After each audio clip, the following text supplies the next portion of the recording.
Barbara, vous êtes l'une des deux responsables de la galerie ici, mais vous êtes aussi historienne de l'art. Et vous m'avez dit que vous étiez particulièrement heureuse d'accueillir Marilyn Desbioles.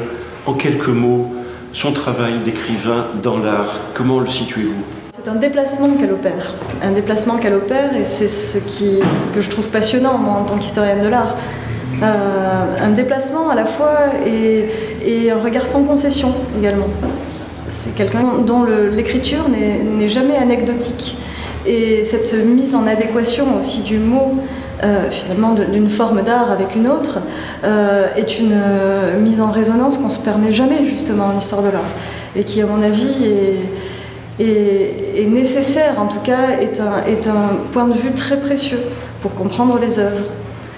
Alors en effet, oui, j'ai beaucoup d'admiration pour ce qu'écrit Marilyn Desbioles, notamment Les Draps du peintre qui m'ont passionnée, et un texte aussi auquel je suis vraiment particulièrement attachée sur l'œuvre de Bernard Pagès, mais qui en creux et en filigrane dit beaucoup aussi sur son œuvre propre et qui s'appelle Nous rêvons notre vie, qui à mon avis est une leçon pour qui veut écrire sur l'art. Au centre, dans la galerie Béaba, il y a une sculpture qui s'appelle Arrangement. C'est un tuyau d'arrosage et ce sont des branches enlacées. J'ai souvenir d'un très beau texte que vous avez écrit sur une autre sculpture qui s'appelle Acrobate. Et vous dites très bien que c'est une sculpture qui parle d'un incendie puis d'une reverdie. Alors là, qu'est-ce qui se passe avec ces branchages? Est-ce qu'il y a quelque chose qui se transforme et quelque chose qui se reverdit? Il y a quelque chose qui se reverdit singulièrement. Ce sont ces arrangements dont fait partie cet arrangement précisément, que je n'avais pour ma part jamais vu, qui date des années 68-69 et que Bernard Pagès vient de restaurer. Donc c'est reverdi parce que pour moi, c'est les dernières sculptures de Bernard Pagès au fond. Ce sont les plus récentes. Et je trouve d'ailleurs qu'elle est singulièrement pimpante, qu'elle est singulièrement récente.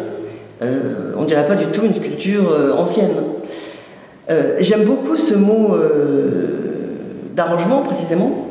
Moi je croyais que ça faisait partie d'ailleurs d'une nomenclature des années 60, mais en fait je ne l'ai jamais vu que chez Bernard Pagès, ce mot d'arrangement, qui signifie que ce n'est pas un assemblage, il n'y a rien de lié, c'est simplement deux objets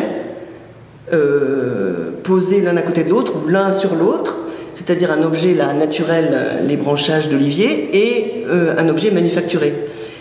Sauf que c'est plus compliqué au fond, parce que le bois est teint, donc il est plus tellement naturel, il est coupé de sorte que ces bouts blancs apparaissent très fortement, et le tuyau d'arrosage,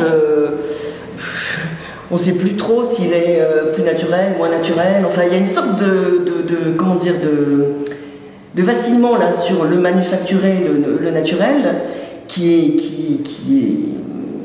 est assez drôle, enfin qui est assez qui nous reste opaque. Encore une fois, j'ai déjà employé ce mot, mais c'est une sculpture qui se donne, voilà, un arrangement, des branchages, un tuyau d'arrosage, et en même temps, ça ouvre un champ formidable.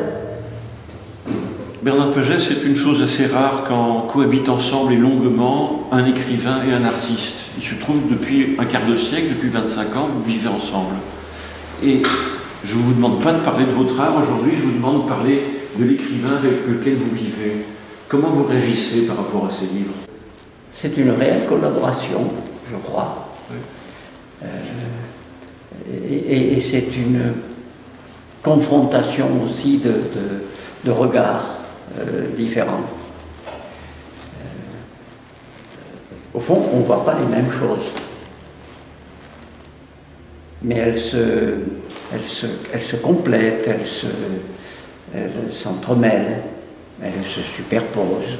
Et à force, ça constitue un ensemble,